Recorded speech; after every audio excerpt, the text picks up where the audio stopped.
लखनऊ में हाल ही में लगी भीषण आग की घटना ने पूरे क्षेत्र में डर और चिंता का माहौल पैदा कर दिया। ये आग शहर के एक घनी आबादी वाले व्यावसायिक इलाके में लगी, जहां सैकड़ों छोटी बड़ी दुकानें, गोदाम और कुछ रिहायशी मकान भी मौजूद थे। शुरुआती जानकारी के अनुसार ये आग देर रात के समय अचानक भड़क उठी, जब अधिकांश दुकानें बंद थीं और लोग अपने घरों में आराम कर रहे थे।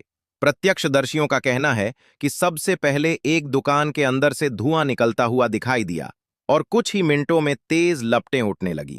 देखते ही देखते आग ने आसपास की कई दुकानों को अपनी चपेट में ले लिया और तेज हवा के कारण आग तेजी से फैलती चली गई। इलाके में बिजली के तारों का जाल काफी पुराना और अव्यवस्थित था और कई जगहों पर ओवरलोडिंग की समस्या लंबे समय से बनी हुई थी। इसी वजह से प्रारंभिक जांच में आग लगने का मुख्य कारण शॉर्ट सर्किट माना जा रहा है। हालांकि प्रशासन ने पूरी सच्चाई सामने लाने के लिए विस्तृत जांच के आदेश दे दिए हैं। जैसे ही आग की सूचना दमकल विभाग को मिली, तुरंत कई फायर ब्रिगेड की गाड़ियां मौके पर रवाना की गईं। लेकिन संकरी गलियों और भारी भीड़ के कारण उन्हें अंदर पहुंचने में काफी परेशानी हुई। स्थानीय लोगों ने भी बाल्टी और पाइप की मदद से आग बुझाने की कोशिश की, लेकिन आग इतनी भयानक थी कि बिना आधुनिक उपकरणों के उस पर काबू पाना संभव नहीं था। करीब कई घंटों की कड़ी मशक्कत के बाद दमकल कर्मियों ने आग पर काबू पाया, लेकिन तब तक काफी नुकसान हो चुका था। इस हादसे में दर्जनों लोग जख्मी हो गए, जिनमें कुछ दमकल कर्मी भी शामिल बताए जा रहे हैं। घायलों को तुरंत पास के अस्पतालों में भर्ती कराया गया, जहां उनका इलाज जारी है। अगर नुकसान की बात करें तो इस आग में लगभग 40 से 60 दुकानों के जलकर खाक होने की खबर सामने आई है। हालांकि ये आंकड़ा जांच के बाद बदल भी सकता है।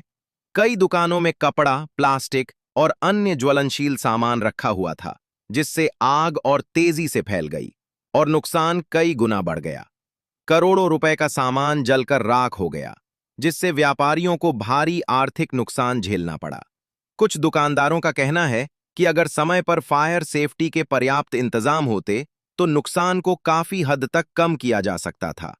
इस घटना ने एक बार फिर से शहर में फायर सेफ्टी नियमों की अनदेखी पर सवाल खड़े कर दिए हैं।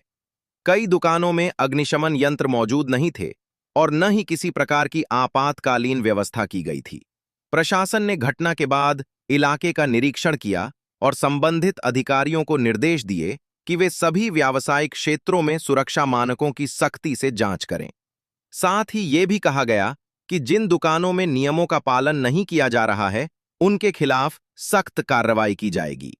पुलिस ने भी मामला दर्ज कर लिया है और ये जांच की जा रही है कि कहीं इस आग के पीछे किसी की लापरवाही या जानबूझकर की गई हरकत तो नहीं है। स्थानीय लोगों में इस घटना को लेकर काफी गुस्सा भी देखा गया, क्योंकि उनका मानना है कि प्रशासन को पहले से ही इस तरह की घटनाओं को रोकने के लिए कदम उठाने चाहिए थे। इस आग ने न केवल व्यापारियों को आर्थिक रूप से नुकसान पहुंचाया, बल्कि कई परिवारों के लिए परेशानी और संकट भी पैदा कर दिया। कुछ लोगों का कहना है कि उनकी पूरी जिंदगी की कमाई इस आग में जलकर खत्म हो गई। वहीं राहत और बचाव कार्य के दौरान पुलिस, दमकल विभाग और स्वास्थ्य विभाग की टीमों ने मिलकर काम किया और स्थिति को नियंत्रित करने में अहम भूमिका निभाई। इस घटना के बाद प्रशासन ने लोगों से अपील की है कि वे बिजली के उपकरणों का सही तरीके से इस्तेमाल करें, ओवरलोडिंग से बचें और अपने प्रतिष्ठानों में फायर सेफ्टी के सभी जरूरी इंतजाम रखें, ताकि भविष्य में इस तरह की घटनाओं से बचा जा सके। कुल मिलाकर लखनऊ में लगी ये भीषण आग एक गंभीर चेतावनी के रूप में सामने आई है, जो ये बताती है कि छोटी सी लापरवाही किस तरह बड़े हादसे में बदल सकती है।